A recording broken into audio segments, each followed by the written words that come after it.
Sector ১৯৭১ সালের ১১ April প্রধানমন্ত্রী তাজউদ্দিন আহমেদ বেতারে জাতির উদ্দেশ্যে ভাষণে বলেন, ১০ এপ্রিল অস্থায়ী সরকার গঠন করা হয়েছে এবং মুক্তিযুদ্ধের জন্য সারা দেশকে ৪টি সেক্টর অঞ্চলে ভাগ করা হয়েছে, যথা সিলেট অঞ্চল।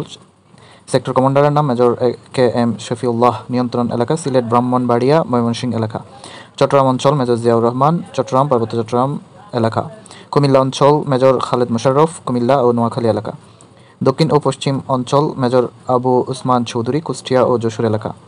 বুড়িমারি অঞ্চল ক্যাপ্টেন নওয়াজিশ উদ্দিন, রংপুর, দিনাজপুর এলাকা।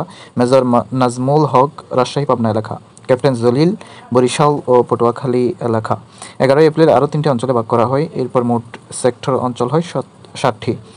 ১১টি সেক্টরে বিভক্ত। ১৯৭১ সালে ১১ থেকে ১৭ জুলাই পর্যন্ত প্রবাসী সরকারের সচিবালয়, ৮ নং থিয়েটার রোডের প্রধানমন্ত্রী তাজউদ্দিন আহমেদের সভাপতিত্বে কমান্ডারদের সম্মেলন অনুষ্ঠিত হয়। এই সম্মেলনে ১১ জুলাই ১৯৭১ সালে গুরুত্বপূর্ণ সিদ্ধান্ত হয় কর্নেল আব্দুর রউফকে চিফ অব স্টাফ নিয়োগ, গ্রুপ ক্যাপ্টেন এ কে খন্দকারকে মুক্তি বাহিনীর উপ-কমান্ডার নিয়োগ এবং মুক্তিযুদ্ধের জন্য সারা দেশকে ১১টি সেক্টরে এবং ৬৬টি সাব সেক্টরে ভাগ করা হয়।